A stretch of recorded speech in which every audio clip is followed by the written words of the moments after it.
Alors, si vous cherchez un document sur Internet, vous vous retrouvez confronté, c'est souvent le cas, même si les mots-clés sont bien choisis, à une liste énorme de pages web qui sont les résultats de votre requête. Et Google, le moteur de recherche le plus célèbre de l'ère Internet, en contient quelque chose comme une dizaine de milliards de pages web. Le but de cette vidéo est d'essayer de comprendre la stratégie de Google pour trouver et classer les pages web qui correspondent à une requête donnée. Alors, faisons par exemple une recherche sur le cacao. 209 millions de résultats. Et si on consulte la liste des résultats, vous avez cacao Wikipédia, cacao versus cocoa, what's the difference? On peut se demander sur la base de quoi Google affiche les résultats dans cet ordre. Eh bien, quand une question est posée à Google, la réponse du moteur de recherche se base sur deux critères. Ce qu'on appelle le score de pertinence, et c'est simplement une mesure de l'adéquation ou de la compatibilité du contenu d'une page web avec les mots de la requête. Donc, si vous cherchez des informations sur chocolat, Google scrute le web à la recherche d'une réponse appropriée pour cette requête. Et donc, toutes les pages qui ont un contenu compatible ou en adéquation avec le mot chocolat seront sélectionnées. C'est le score de pertinence. Plus le mot ou la requête est occurrent dans la page web, plus sa fréquence d'apparition est élevée et plus l'indicateur de pertinence sera grand. Et donc, pour une requête donnée, plus une page contient de mots de cette requête, plus il aura un score de pertinence élevé. Alors, le deuxième indicateur, le plus important d'ailleurs, c'est l'indice de popularité de la page web. Et c'est ce qu'on appelle en anglais le PageRank de la page web. Alors, une fois les pages du web sélectionnées pour une requête donnée, Google doit les afficher, mais comment le fait-il? Ou du moins, dans quel ordre le fait-il? Eh bien, le classement se fait en fonction de l'indice de popularité des pages. Plus une page est populaire, plus son PageRank est élevé et plus vite elle apparaîtra. Alors, supposons donner une page web I et une autre page web J. La page web I contient des liens hypertextes qui pointent vers elle-même, mais aussi vers l'extérieur. Alors, appelons LIJ le nombre de liens hypertextes dans la page web I qui pointe vers la page web J.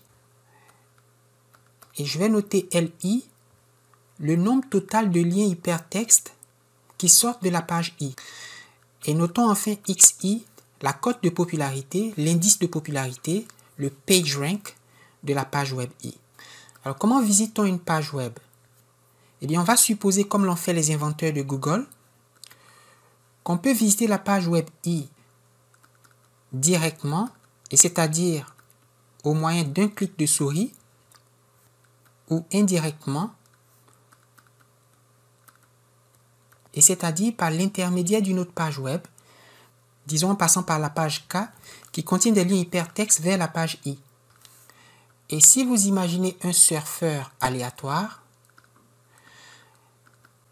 et c'est-à-dire qui visite les pages du web avec une certaine probabilité, il fait un clic direct, et avec la probabilité contraire, il fait une visite indirecte.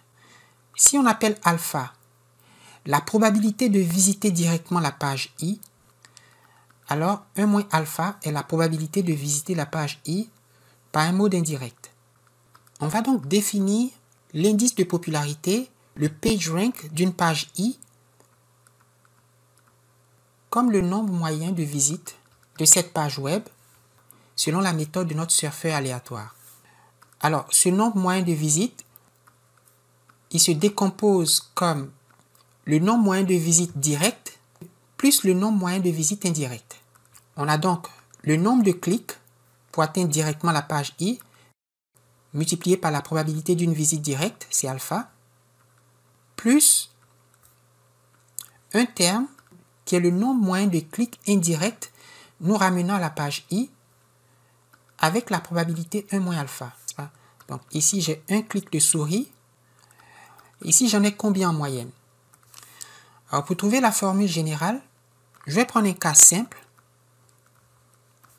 Considérons un web composé de 3 pages que je vais noter 1, 2 et 3.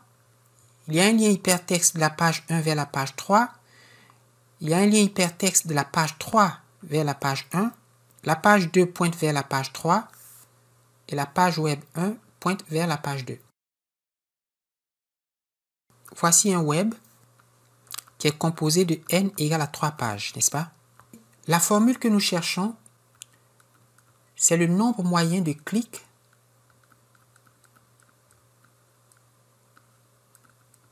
n'est-ce pas? Parce que ici, on a un clic, puisqu'on fait une visite directe. On a appelé LIJ le nombre de liens hypertextes de la page I vers la page J et LI le nombre total de liens hypertextes de la page I. Si maintenant on divise LIJ par LI, vous obtenez un pourcentage, une sorte de probabilité qu'on peut interpréter comme les chances, la probabilité que notre surfeur aléatoire atteigne la page J via la page I.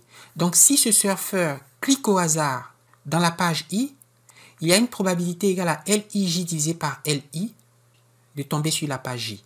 C'est la proportion des clics dans la page I qui nous renvoie à la page J. Pour les clics de la page 1 qui permettent d'atteindre la page 1, il peut y avoir des liens hypertextes dans une page web qui pointe vers cette même page. Donc, on aura L11 divisé par L1, le nombre de liens hypertextes dans la page 1 qui pointe vers cette même page, divisé par le nombre total de liens hypertextes dans la page 1. Alors ça, c'est une proportion.